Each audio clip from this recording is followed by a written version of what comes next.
What's going on, guys? I'm back with another one.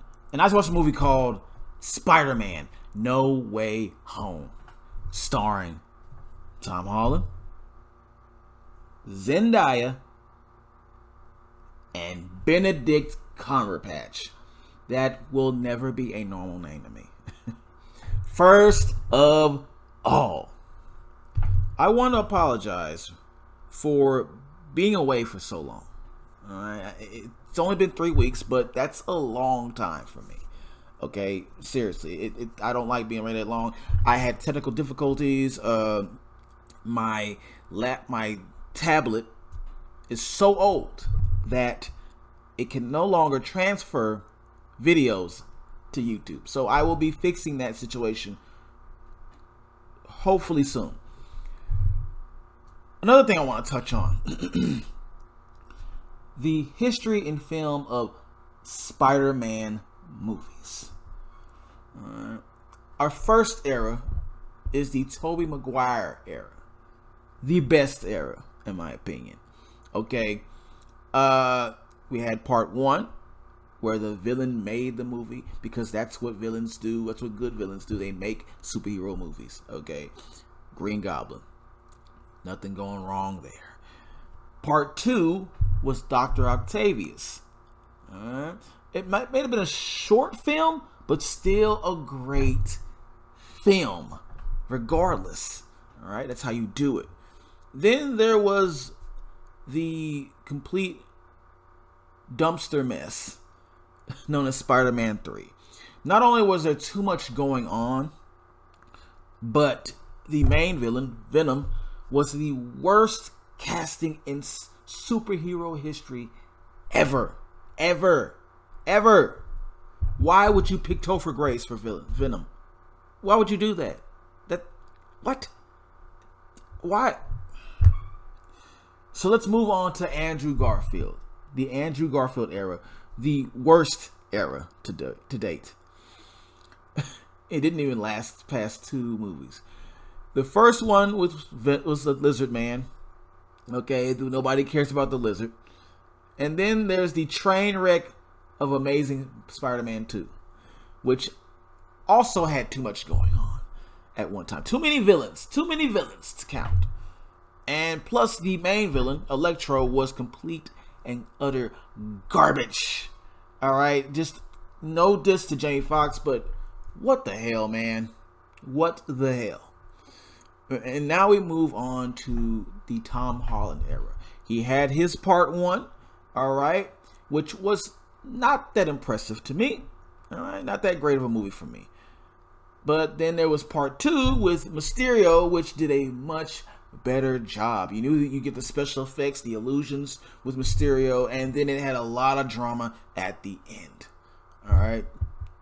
And now this leads us to Spider-Man No Way Home Part 3.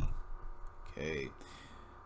And my question is, will this movie be the best Tom Holland Spider-Man era film? We're about to find out. Let's go. Spider-Man No Way Out. For those who don't know, for those who are not aware, I really shouldn't have to say anything to you. You know what it is. If you're not aware of this movie, you know what it is. You should be ashamed of yourself. I will send all 3 Spider-Mans after you. I am not playing. Alright? Don't play with me. Spider-Man No Way Home. It's pretty much about... It's just the third coming of the Tom Holland Spider-Man. And the continuation of his drama from Spider-Man... Away From Home. There you go. Something like that. Away From Home. Far From Home. All right. And the fact that he's been framed for, killing Mysterio and all this and that. And so now he's on the run. He's a vigilante. He's a fugitive that really can't be caught because he's Spider-Man and he has a great lawyer.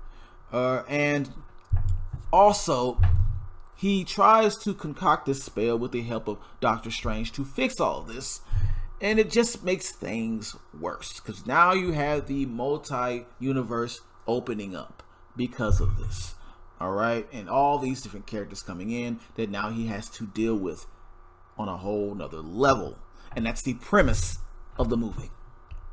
Positives. This movie had a plethora of just non-stop cameos. Left and right, back and forth, up and down. There are the ones you already are aware of, you know, the other two Spider-Mans, Tobey and Andrew. All right.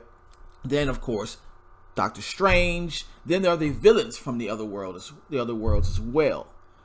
All right, so you know about those. But then there are cameos in here that you're not going to expect. Okay, you're not going to even see it coming, especially one of them.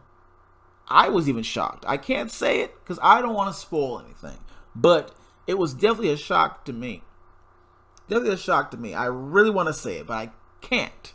We're going to keep it on locks. But this had some fantastic cameos and show-ups. Guarantee you that. Another thing that I liked about this movie was very emotional. Okay, I think more emotional than his other ones, and that's a crazy thing to say because part 2 he was still dealing with the death of Iron Man, right? But in this one, there are things that happen that I cannot mention to you. I cannot bring up, obviously, that were very heartfelt and hitting. I felt the tears coming. I felt the tears coming at one part. Cause I was like, man, how much more can Spider-Man go through? How much more can he take?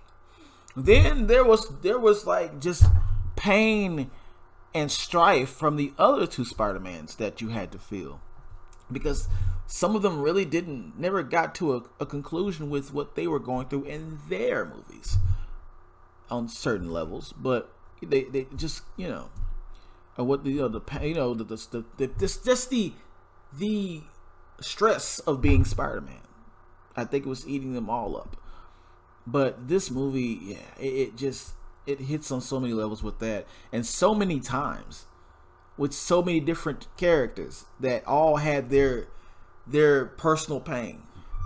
Okay, it really does a great job with that, man. Yes, I gotta give it to them for that. Another one that I liked about this, the development, because you know he's in there. This is not a spoiler. You know this is Sinister Six. Electro, the development of Electro. Okay, let me say this. I just badmouthed Jamie Foxx on his role for The Amazing Spider-Man 2, right? Because that was a complete corny ass character. Completely corny, cheesy to the max. But in this one, Electro undergoes a certain change within his character that, for the most part, was a good choice to make for this character. He is more confident, a little, I would say this, cooler. He's a cooler character. He's just cool, more not laid back, but more like calculating, like a villain should be. Okay, he's more of a villain in this one. He knows what he wants, and he's gonna get it. He knows that power he has, it's special. Okay, and he has plans to use it, and he has more. He's even more powerful in this one, which is an amazing thing for Electro, because that's how it should be. That's how that should be with that character. All right, I am happy. I am completely happy for Jamie Foxx really showing his acting skills with that, with the fact that he had the whole change around. They never mentioned why he changed up like that, but I guess, I don't know. Things happen. We don't know what's going on in that little universe of theirs that make him change like that, but I appreciate that very much. You know, you gotta grow up sometimes. Then there's my last positive. The Ruthless Green Goblin. I feel like Green Goblin was more ruthless in this than Spider-Man 1 with Tobey Maguire. Completely. Once he stepped on the scene, he took over the show. And I think that's because people know, Spider-Man fans know, he is still the best villain on film. Okay? His whole presence just cultivates. It moves everybody who fights against him. And it obviously did that job in this movie. Okay? It did his job in this movie with how he stepped on the scene, how everybody was just still kind of shaking over what is he gonna do, because we know what Green Goblin is capable of. Excuse me on that one. It's early. So I really loved when he stepped in and he just kind of took over the whole show. Like, I'm Green Goblin, and I'm gonna do this. You know how he gets down. He has the two personalities and whatnot. So he's still fighting with that. And it's perfectly done to how he's this person and then he's that person in the next. Okay? The way that just played out was splendid, perfect. It was a great way to do this. And so I applaud that choice. All right. Now let's get to the negatives with this. My first negative. There's not too many. My first negative. This had a strong cheese factor. All right. I think every time all those villains got together, you have so many personalities to work with.